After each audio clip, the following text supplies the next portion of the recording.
ಬೆಳಗಿನ ಸಮಯ. ಹೊಲದಲ್ಲಿ ಒಣಗಿದ ಮತ್ತು ಹಾಳಾದ ಫಸಲಿತ್ತು. ಆರ್ಯನ್ ಮತ್ತು ಆರ್ಯನನ ತಂದೆ ನಿರಾಶರಾಗಿ ತಲೆ ತಗ್ಗಿಸಿ ನಿಂತಿದ್ದರು. ಆರ್ಯನ್ ತಾಯಿಯ ಕಣ್ಣಲ್ಲಿ ಚಿಂತೆ ಎದ್ದು ಕಾಣುತ್ತಿತ್ತು. ಈಗೇನ್ ಮಾಡೋದು? ನಮ್ ಫಸಲೆಲ್ಲ ಹಾಳಾಗ್ ಹೋಗ್ಬಿಟ್ಟಿದೆ. ವರ್ಷ ಪೂರ್ತಿ ಕಷ್ಟಪಟ್ಟಿದ್ದು ಎಲ್ಲ ವ್ಯರ್ಥ ಆಗೋಯ್ತು. ಅಪ್ಪಾಜಿ, ಚಿಂತೆ ಮಾಡ್ಬೇಡಿ, ನಾನು ಸಿಟಿಗೆ ಹೋಗ್ತೀನಿ. ಅಲ್ಲಿ ಯಾವ್ದಾದ್ರು ಒಂದ್ ಕೆಲ್ಸ ಸಿಕ್ಕೇ ಸಿಗುತ್ತೆ. ನಾನ್ ಕೇಳ್ಪಟ್ಟೆ ನಿನ್ ಮಗನ್ನ ಸಿಟಿ ಕಳಿಸಿದ್ಯಂತೆ. ನನ್ ಮಾತ್ ಕೇಳು, ಅಲ್ಲೋಗಿ ಹುಡುಗರು ಹಾಳಾಗ್ತಾರೆ. ನನ್ನ ಮಗ ಹಾಗಲ್ಲ, ನಾನು ಅವನ್ಗೆ ಒಳ್ಳೆ ಸಂಸ್ಕಾರ ಕೊಟ್ಟಿದ್ದೀನಿ. ಹೌದಾ? ನೋಡ್ತೀನಿ. ಮಾರನೇ ದಿನ ಆರ್ಯನ್ ಖಾಲಿ ಜೇಬು ಮತ್ತು ಹೊಸ ಉತ್ಸಾಹದಿಂದ ಬಸ್ಸಿನಿಂದ ಇಳಿತಾನೆ. ಸ್ವಲ್ಪ ದಿನಗಳು ಕೆಲಸ ಹುಡುಕಿದ ನಂತರ ಅವನಿಗೊಂದು ಕೊರಿಯನ್ ರೆಸ್ಟೋರೆಂಟ್ ನಲ್ಲಿ ಕೆಲಸ ಸಿಗತ್ತೆ. ಹುಷಾರಾಗಿ ಕೆಲಸ ಮಾಡೋ ಹುಡ್ಗ, ನೀನೇನಾದ್ರೂ ತಪ್ಪು ಮಾಡಿದ್ರೆ ಕೆಲಸದಿಂದ ತೆಗ್ದಾಕ್ಬಿಡ್ತೀನಿ. ಸರಿ ಮಾಲೀಕ್ರೆ. ಅಲ್ಲೇ ಒಂದು ಕೊರಿಯನ್ ಹುಡುಗಿ ಸೋರಿನ್ ಕೂಡ ಕೆಲಸ ಮಾಡ್ತಿರ್ತಾಳೆ. ಅವಳು ಬಡ ಅನಾಥ ಹುಡುಗಿ. ಅವಳು ರೆಸ್ಟೋರೆಂಟ್ ನಲ್ಲಿ ಕೆಲಸ ಮಾಡೋದನ್ನ ಆರ್ಯನ್ ನೋಡ್ತಾನೆ. ಅವಳನ್ನ ಕಾರಣ ಇಲ್ದೆ ಮಾಲೀಕ ಬೈತಿರ್ತಾನೆ. ನಿನಗ್ ಸರಿಯಾಗಿ ಕೆಲಸ ಮಾಡಕ್ ಆಗುತ್ತೋ ಇಲ್ವೋ? ಸಾಹೇಬ್ರೆ, ಈ ಹುಡುಗಿಗೆ ಅಷ್ಟೊಂದು ತೊಂದರೆ ಯಾಕೆ ಕೊಡ್ತಾ ಇದ್ದೀರಾ? ನನಗ್ ಪ್ರಶ್ನೆ ಕೇಳಕ್ಕೆ ನಿನಗೆ ಎಷ್ಟು ಧೈರ್ಯ ಇರ್ಬೇಕು? ಹೋಗ್ತಾ ಇರಲಿಂದ. ಅವನು ಆರ್ಯನ್ ಮತ್ತು ಸೋರನ್ನ ಕೆಲಸದಿಂದ ತೆಗೆದುಹಾಕ್ಬಿಡ್ತಾನೆ.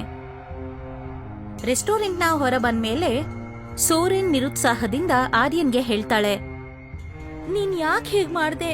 ನಾನ್ ಅನಾಥಳು, ನನ್ಗೆ ಉಳ್ಕೊಳಕ್ಕೂ ಜಾಗ ಇಲ್ಲ. ಅಲ್ಲಿ ನನ್ಗೆ ಊಟ ಮತ್ತು ಉಳ್ಕೊಳ್ಳೋದಕ್ಕೆ ಜಾಗ ಆದ್ರೂ ಇರ್ತಿತ್ತು. ನಾನಿದೀನ್ ತಾನೆ, ನನ್ ಜೊತೆ ನಮ್ಮ ಊರಿಗೆ ಬಂದ್ಬಿಡು. ನಿಮ್ ಊರಿನವರು ನನ್ನನ್ನ ಸ್ವೀಕಾರ ಮಾಡೋದಿಲ್ಲ. ನಾನು ಕೊರಿಯನ್ನು, ಮತ್ತಿದು ಹಿಂದೂಸ್ತಾನ. ಜನರೆಲ್ಲ ನಮ್ ಬಗ್ಗೆ ತರ ಮಾತಾಡ್ತಾರೆ. ಒಂದ್ ವೇಳೆ ಪ್ರಪಂಚ ಪ್ರಶ್ನೆ ಕೇಳಿದರೆ ನಾನು ಅವ್ರಿಗೆ ಉತ್ತರ ಕೊಡ್ತೀನಿ. ನಿನ್ನ ಮದುವೆ ಮಾಡ್ಕೊಂಡು ನಾನ್ ನಿನ್ನ ಹೀಗೆ ಅರ್ಧದಲ್ಲೇ ಬಿಟ್ಟು ಹೋಗಕ್ ಆಗಲ್ಲ.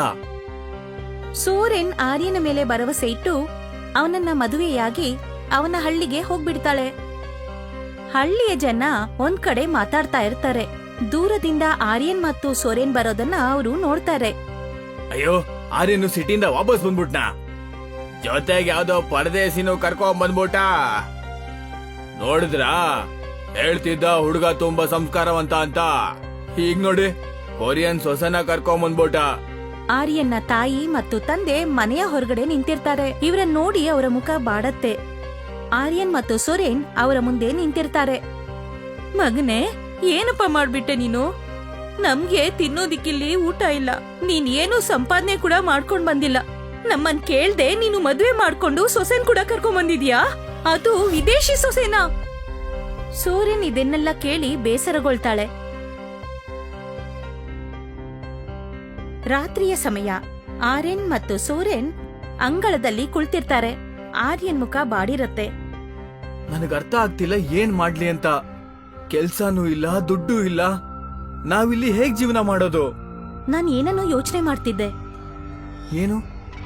ನಾನು ಕೊರಿಯನ್ನಲ್ಲಿದ್ದಾಗ ನಮ್ಮಮ್ಮ ರುಚಿಯಾದ ರಾಮೆನ್ ನೂಡಲ್ಸ್ ಮಾಡ್ತಿದ್ಲು. ನಾನಾಗ ಕಲ್ತಿದ್ದೆ ಅದನ್ನ ಮಾಡೋದು. ನಾವ್ಯಾಕೆ ರಾಮೆನ್ ನೂಡಲ್ನ ಇಲ್ಲಿ ಮಾರಬಾರ್ದು? ಇಲ್ಲಿ ಊರಿನ ಜನ ರಾಮೆನ್ ನೂಡಲ್ಸ್ ನ ಎಲ್ಲಿ ತಿಂತಾರೆ ಹೇಳು?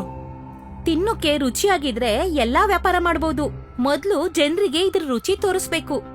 ಆದ್ರೆ ಊರಲ್ಲಿ ಯಾರ ಹತ್ರನೂ ಅಷ್ಟೊಂದು ದುಡ್ಡು ಇರಲ್ವಲ್ಲ. ಅದಕ್ಕಾಗಿ ನಾವಿದನ್ನ ಕೇವಲ ₹1ಗಾಗಿ ಮಾರೋಣ. ನನ್ಗೆ ಅರ್ಥ ಆಗ್ತಾ ಇಲ್ಲ, ನಾವು ₹1 ಮಾರ್ಬಿಟ್ಟು ನಮ್ಗೆ ಏನ್ ಸಿಗುತ್ತೆ ಅಂತ. ಏನ್ ಲಾಭ ಇದೆ? ನೋಡು, ನಾನ್ ಲೆಕ್ಕಾಚಾರ ಮಾಡಿದೀನಿ. 1 ಪ್ಯಾಕೆಟ್ ರಾಮೆನ್ ನೂಡಲ್ಸ್ ₹10 ಸಿಗತ್ತೆ. ಅದ್ರಿಂದ 5 ಕಪ್ ರಾಮೆನ್ ನೂಡಲ್ಸ್ ಮಾಡಬಹುದು. ಅಂದ್ರೆ ಒಂದ್ ಬೌಲ್ ನ ಖರ್ಚು ₹2 ಆಗತ್ತೆ. ಆದ್ರೆ ₹1 ಮಾರಿ ನಮ್ಗೆ ಇನ್ನೂ ₹1 ಲಾಸ್ ಆಗುತ್ತಾನೆ. ಹಾ, ಜನರಿಗೆ ಇದಿಷ್ಟ ಆಯ್ತು ಅನ್ಕೋ, ಆಗ ಜಾಸ್ತಿ ಖರೀದಿ ಮಾಡ್ತಾರೆ. ಆಗ ನಾವು ಪ್ರತಿಯೊಂದು ಬಟ್ಟಲಿನಲ್ಲೂ ಬೆಂದಿರೋ ಮೊಟ್ಟೆ ಮತ್ತು ಮಸಾಲೆಯನ್ನ ಹಾಕಿ ಇನ್ನೂ ರುಚಿಯಾಗಿ ತಯಾರಿಸೋಣ. ನಿಧಾನವಾಗಿ ಜನ ಇದನ್ನ ಹೆಚ್ಚು ಖರೀದಿ ಮಾಡ್ತಾರೆ. ಒಂದ್ ವೇಳೆ ನಮ್ಮ ಊರಿನ ಜನ ಇದನ್ನ ಡೈಲಿ ತಿನ್ಬಿಟ್ರೆ ಅವಾಗ ₹100 ದಿನ ಸಂಪಾದನೆ ಆಗತ್ತೆ. ಮತ್ತೆ ದೂರದಿಂದ ಎಲ್ಲ ಜನ ಇದನ್ನ ತಿನ್ನೋದಕ್ಕೆ ಅಂತ ಬಂದಾಗ ನಾವಿನ್ನೂ ಹೆಚ್ಚು ಸಂಪಾದನೆ ಮಾಡಬಹುದು. ಆದ್ರೆ ನಾವು ಸಣ್ಣ ವ್ಯಾಪಾರ ಶುರು ಮಾಡ್ಬೇಕು ಅಂದ್ರೂ ಕೂಡ ನಮ್ಗೆ ದುಡ್ಡಿನ ಅವಶ್ಯಕತೆ ಇದೆಯಲ್ಲ.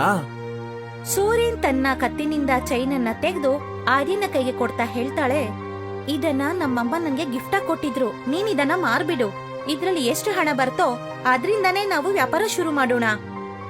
ಹೀಗ್ ಮಾಡಕ್ ಆಗಲ್ಲ. ಇದು ನಿಮ್ ತಾಯಿಯ ನೆನ್ಪು. ನೀನು ನನ್ ಗಂಡ, ನಿನ್ಗಿಂತ ಇದು ಹೆಚ್ಚಲ್ಲ.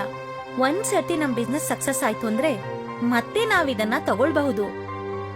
ಆರ್ಯನ್ಗೆ ತನ್ನ ಪತ್ನಿಯ ಮಾತು ಒಪ್ಪಿಗೆ ಆಗತ್ತೆ. ಮಾರನೇ ದಿನ ಆ ಚೈನನ್ನ ಮಾರ್ಕೆಟ್ನಲ್ಲಿ ಮಾರಿ ಸ್ವಲ್ಪ ಹಣವನ್ನ ತರ್ತಾನೆ.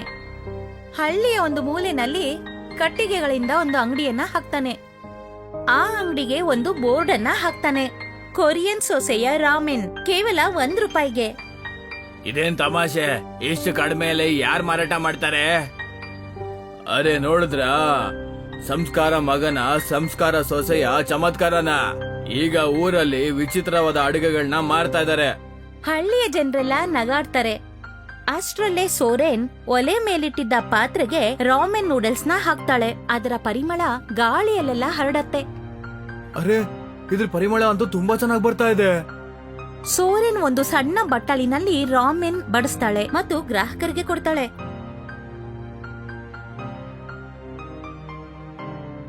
ಅದೇ, ಇದಂತೂ ತುಂಬಾ ರುಚಿಕರವಾಗಿದೆ. ನಿಧಾನವಾಗಿ ಮತ್ತಷ್ಟು ಜನ ಲೈನ್ ನಲ್ಲಿ ಬಂದು ನಿಲ್ತಾರೆ. ₹1 ರಾಮೆನ್ ನ ಖರೀದಿ ಮಾಡೋಕೆ ಶುರು ಮಾಡ್ತಾರೆ. ಕೆಲವು ವಾರಗಳ ನಂತರ ಅಂಗಡಿಯ ಮುಂದೆ ಗುಂಪು ಸೇರಲಾರಂಭಿಸುತ್ತದೆ. ಬೇರೆ ಊರಿನಿಂದ ಕೂಡ ಜನ ಬರಲು ಆರಂಭಿಸ್ತಾರೆ. ನಾನ್ ಕೇಳ್ದೆ, ನಗರದಿಂದ ಕೂಡ ಜನ ಬರ್ತಾರೆ ಇಲ್ಲಿಗೆ ಅಂತ. ಈಗಂತೂ ನ್ಯೂಸ್ ಪೇಪರ್ ಕೂಡ ಸುದ್ದಿ ಬಂದ್ಬಿಡ್ತು. ಕೆಲವು ದಿನಗಳ ನಂತರ ಒಬ್ಬ ರಿಪೋರ್ಟರ್ ನೋಟ್ಸ್ ಮಾಡ್ತಿರ್ತಾನೆ. ಊರಿನ ಕೊರಿಯನ್ ಸೊಸೆ ಕಷ್ಟದಿಂದ ಒಂದು ಚಿಕ್ಕ ರಾಮನ್ ನೂಡಲ್ಸ್ ನ ಅಂಗಡಿಯನ್ನ ಓಪನ್ ಮಾಡಿ ಇಡೀ ಊರಿನಲ್ಲಿ ಫೇಮಸ್ ಆಗಿದ್ದಾರೆ. ಕೇವಲ ₹1 ರುಚಿಕರವಾದ ರಾಮನ್ ನೂಡಲ್ಸ್ ನ ಮಾರ್ಬಿಟ್ಟು ಅವ್ರು ತಮ್ಮ ವ್ಯಾಪಾರವನ್ನ ಒಳ್ಳೆ ಹಂತಕ್ಕೆ ತಗೊಂಡು ಹೋಗಿದ್ದಾರೆ. ಕೆಲವು ದಿನಗಳ ನಂತರ ಹಳ್ಳಿನಲ್ಲಿ ಒಂದು ದೊಡ್ಡ ರೆಸ್ಟೋರೆಂಟ್ ಶುರು ಆಗತ್ತೆ. ಕೊರಿಯನ್ ಸೊಸೆಯ ರಾಮೆನ್ ಮುಖ್ಯಸ್ಥ ಜನರನ್ನ ಕರ್ಕೊಂಡು ರೆಸ್ಟೋರೆಂಟ್ ಒಳಗೆ ಬರ್ತಾನೆ. ಮಗ್ನೆ, ನಾವು ನಿಮ್ ಬಗ್ಗೆ ತುಂಬಾನೇ ತಮಾಷೆ ಮಾಡ್ಬಿಟ್ವಿ, ಮತ್ತೆ ನಿಮ್ಮ ಸೊಸೆಗೂ ಕೂಡ ತುಂಬಾ ಕಷ್ಟ ಕೊಟ್ಬಿಟ್ವಿ. ನಾವು ತಪ್ಪು ಮಾಡಿದ್ವಿ. ನೀವು ನಮಗ್ ಮಾಡಿದ ಅವಮಾನದಿಂದ ನಾವು ಸಾಧಿಸ್ಬೇಕು ಅಂತ ಹಠ ಛಲ ಎರಡೂ ಬಂತು. ಮುಖ್ಯಸ್ಥ ಮತ್ತು ಉಳಿದ ಜನ ರೆಸ್ಟೋರೆಂಟ್ ನಿಂದ ಹೊರಗೆ ಹೋಗ್ತಾರೆ.